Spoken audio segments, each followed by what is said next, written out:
Little did I know that it wasn't not going to go to plan. Apparently there were things I didn't take into consideration when making this.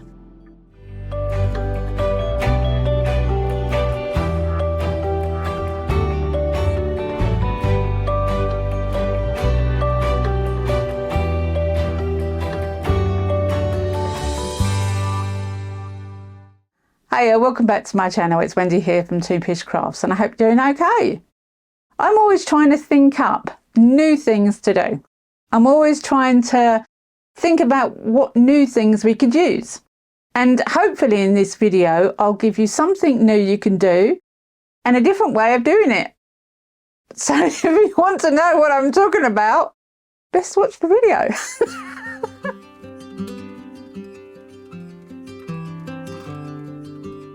So this is a rippled tile. It's plastic and it has a peel away sticky back plastic back, and you are supposed to stick it onto tiles, I believe. Now, I bought this cheaply. I didn't buy it for a tile. I bought it because I like the ripple effect. It's not flat. It is well bent, but it's cheap.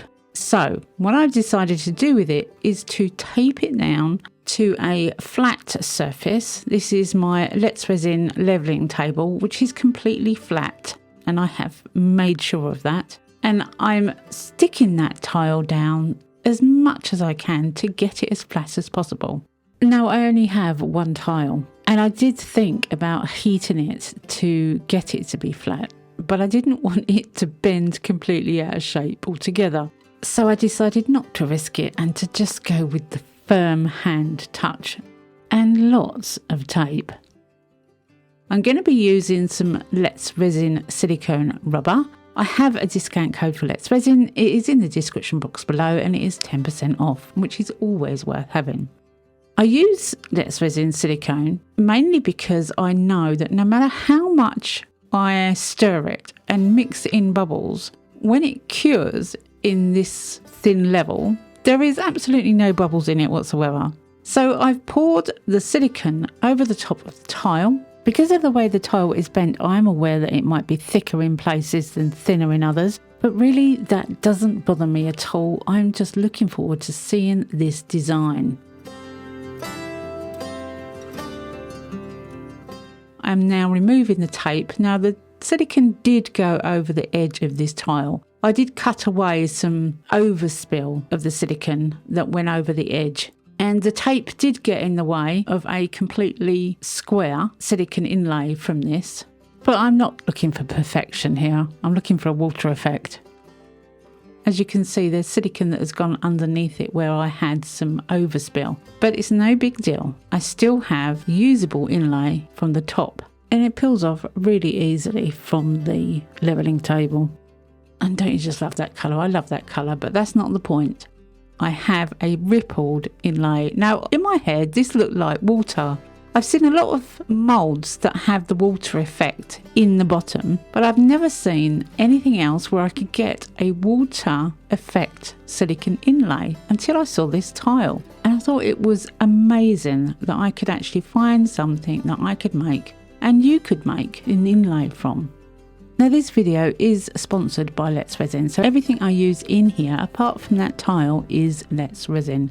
This marker is a chrome marker. Now all three of their colours are called chrome, but this is the silver version. I've used the silver version on here so that I can see it, and I'm planning to make a circular inlay, the right shape and size for the lid.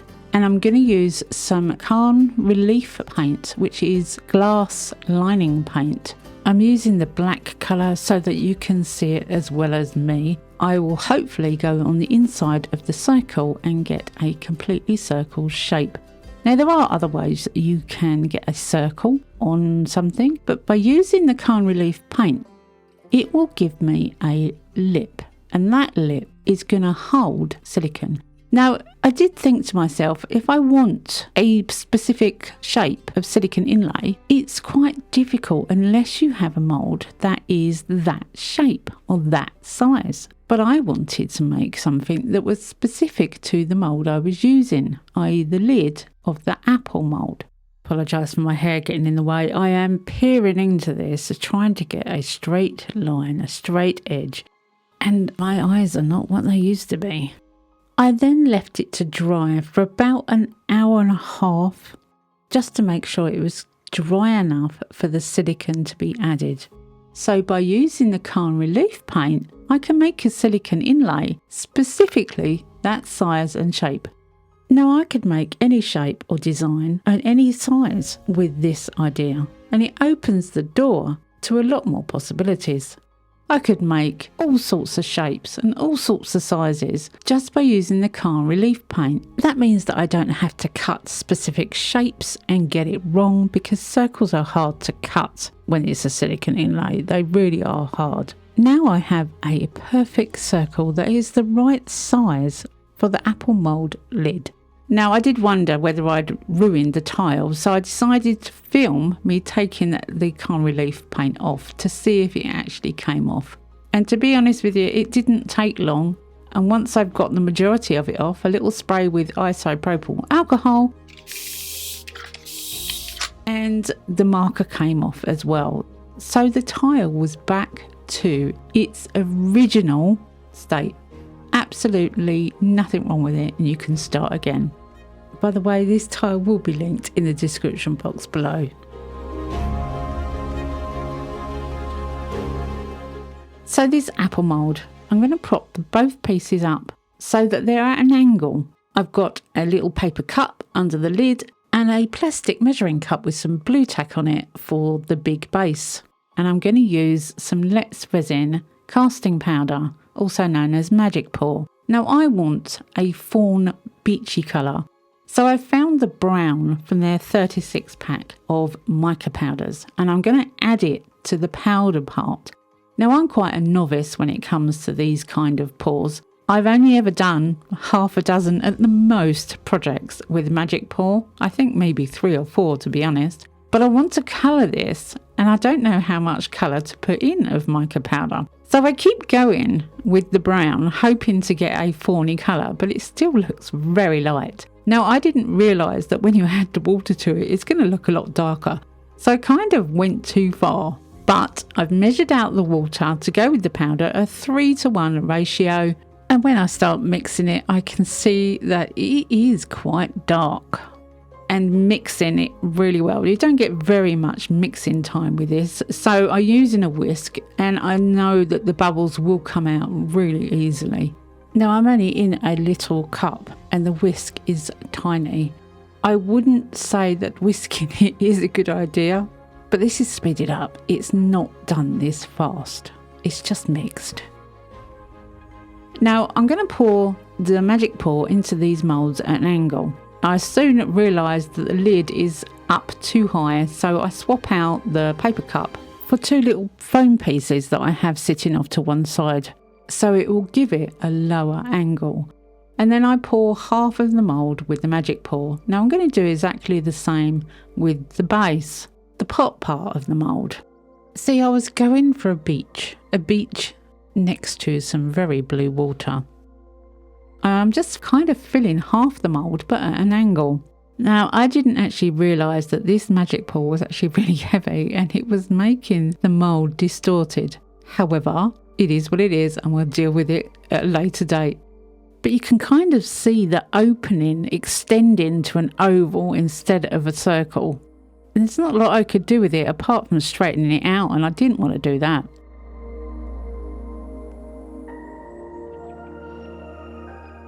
Now I've made another small silicone circle to go on the base part of the mould. That's just going to go onto the bottom. And as that part is going to be resin, you should be able to see through it okay. And I found some tiny shells and some little charms that I've taken the rings from. I've taken the rings off of them. These are little tiny coloured charms. You can get them pretty much all over the place. But you just snap the rings off and they become the item instead of looking like a charm. Now with any shell all little pieces like this, they harbour bubbles because they have air pockets in them. So I'm going to fill these little tiny shells up with a tiny bit of UV resin that will stop any air coming out and will give them a better chance of not creating bubbles when they go into resin. I spot cure them with my little torch, and then I do put all of them under a UV lamp for 5 minutes. I'm doing exactly the same with the charms, just filling up the voids, spot curing them so they don't drip out, and I have a filled void in those shells. It does help, it really does. Now I'm going to use Let's Resin epoxy resin for this. I do have a 10% discount code for Let's Resin, and that will be in the description box below the video. I'm going to use blue Let's Resin dye to dye this resin blue. Now I don't want it opaque, I want it translucent. Just a couple of drops of the blue dye, just give it that colour that you really dream of as the water that you want to climb into on a beach. Most water around the UK is more of a greener colour, which isn't so appealing, but the blue is what we dream of. So I'm going to pour a little bit of the blue resin into the shells to get rid of any potential stuck air, and then I'm going to transfer these shells into this mould. But I'm putting these little shells in around the mould and pushing them down to the base where the magic pour or sand is. Hopefully these shells will look like they are round the edge of the water by a sandy beach. That's the plan. Once I'm happy that the shells are where I want them, I fill it up with the rest of the resin and hope for the best. And then I gave it a good squirt with isopropyl alcohol and I left it to cure. Doing exactly the same pretty much with the lid. Now the lid is going to have the 3 charms: the shell, the turtle and the starfish. And again, I'm placing them just basically on the shoreline. And then I'm going to fill up the lid with the rest of the blue resin before I put the self-made inlay on the top. Word of caution here also, the lid does tend to harbour bubbles underneath the lip, so try and make sure you get those out before you fill up and put the inlay on, because I forgot. It was only after I put the inlay on that I realised I had to go and get those bubbles out. So I'm just popping the inlay on top. It will float, and because it's completely clear, you can see when air is stuck underneath it. So I have a little tiny micro brush and I'm just pulling those bubbles out to the side.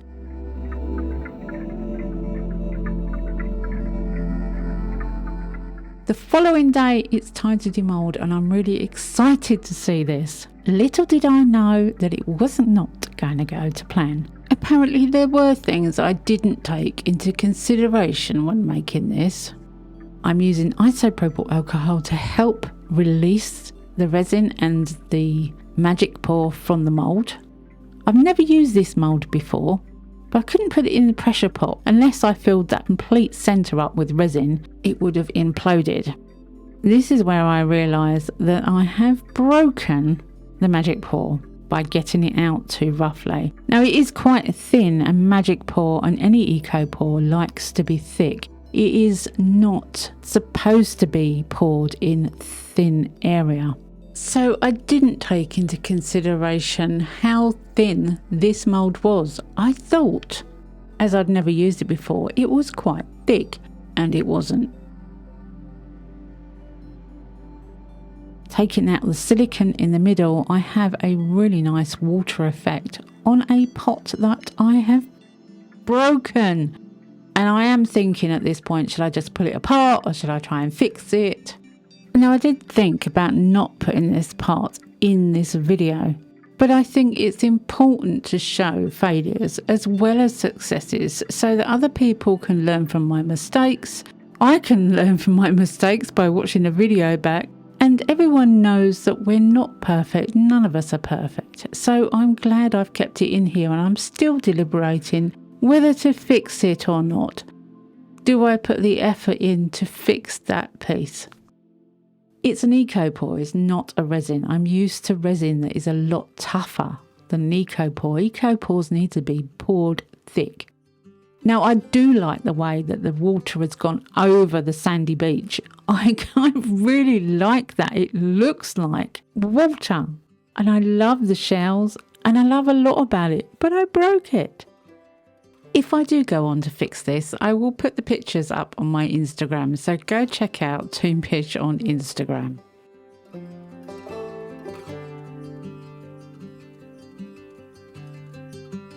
Now the point of this video was to show that I can make an inlay from a tile, and you can make it in any shape and size that you want just by using vitriol paint as a border. But as I broke the last one, I'm going to have to make a different one. So I'm going to use the same apple mould and I'm going to do it in 2 different colours, red and yes, green, because that's what the colour of apples are, red and green.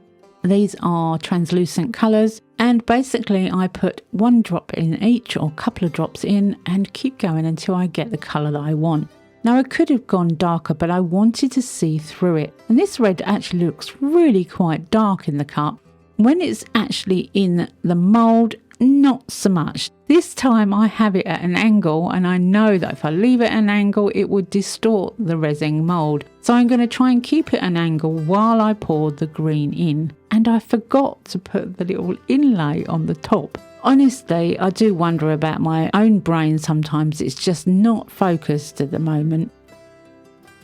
So I've poured it nearly to the top. I've tried to poke and get rid of any bubbles that I may have accumulated in there. And then I decided to put the little resin inlay on the top instead. But I am doing a similar thing to the lid with the red as I did with the magic pour. I can see that I've got bubbles in the apple core part. So I'm just using a micro brush to get rid of any bubbles. Retop up the red and then I pour the green. And I pour it up to the top. Again, I think I forgot to go around the lip and get rid of bubbles. Yes, I did. I'm more focused on the inlay. I had to do that afterwards. I don't think I filmed it because I realised while it was curing that I had bubbles in the lid and I needed to get those out. So don't do what I do and get them out before you put an inlay in. Pop the inlay on top and again went round with a micro brush to get rid of any bubbles. Now I had some resin left over, so I grabbed another Let's Resin tray mould and I decided that I would use those 2 colours in the same sort of way in the tray mould. But I hadn't made a specific inlay for the tray mould. However, I still had the original huge one left. So I sprayed those pieces up with isopropyl alcohol and I found the large inlay that I made. And I placed that on top of this tray mould. Now this was a spare at the moment thing, and as such it's not really a right camera angle for you to see what's going on, but we've zoomed it in as much as we can so that you can see as much as you can. Now it wasn't laying flat because it was bigger than the mould. It wasn't really laying flat enough for me, so I decided to weigh it down with a couple of silicone tools so that it would stop any air going up underneath it and would keep it flat to the resin. I knew it would seep over the edge of the resin mould, but we can take off excess later. I just didn't want there to be any gaps, and those silicone sticks weighed it down nicely. The following day I could demold, and the first thing I did was take off the large silicone inlay to see the pattern of this water effect on the bottom of this mould. Now this was an accident. This was not intentional, but I really liked the effect. I'll take it out of the mould in a moment. Moving on to the lid, again the water effect on the bottom is, I think, really sweet. It's not 100% crystal shiny like most inlays would be. It's kind of not matte but half matte. Does it make sense? I took this demold of the stalk really quite gently because I did not want to break this one off, and because it's resin it stayed really nicely, and I actually really love this effect. The green has nearly disappeared. I couldn't have put much colour in that. You could hardly see the green, but the red is red and it's really lovely. Moving on to the base of the apple mould, And I managed to keep the centre part, the silicone piece in the centre. I moved it a couple of times back into the centre because it does wander when it's curing. So I had to keep an eye on that. And although the mould was slightly less shiny the second time around because of the magic pour going into it the first time round, I can definitely shine that up. And I really like that. The mould is lovely. The lid is just adorable. I love that water effect. And although the green disappeared, I'm kind of happy. Funny that, isn't it? Now for the piece that was actually a spare at the moment piece. The inlay went right the way over the top of this, and although we have a lot of spill, this is my favourite. I love the fact that the inlay has gone right the way around the edge, and the edges have got the design as well as the middle. Now, I didn't think it would stand up straight, but it does. It's absolutely perfect. Now I'm going to use some nail clippers to clip off the excess to straighten it up and to make it look smart. But isn't it funny how something that can be completely incidental be your favourite piece, and this is by far my favourite piece. So I spent more time on it. So I went around the outside edge with a deburring tool after I got rid of all the large overspill to make sure it was safe and not sharp, because resin can really be sharp. Well, it's been a long time since I've actually broke something on Demold, and it's not Magic Pour's fault, it's my own silly fault. Magic Pour is designed to be thicker, and I didn't take that into consideration when I poured it into the apple mould. However, the design itself I loved, and I loved the blue. But when I realised also it was an apple mould, I didn't know it was an apple mould, and it does actually say on the box it was an apple mould, but I didn't think to read it. I just thought it was a pot mould. But when I realised it was an apple, I knew I had to do it in green and red. And I really liked it. But the extra bonus piece was the piece I adored. Anyway, I hope you've enjoyed this, and I hope you've got something out of it. Come back and see me next week, because you never know what I'm going to be up to. I never know what I'm going to be up to. Have a great week. Happy crafting, and bye for now.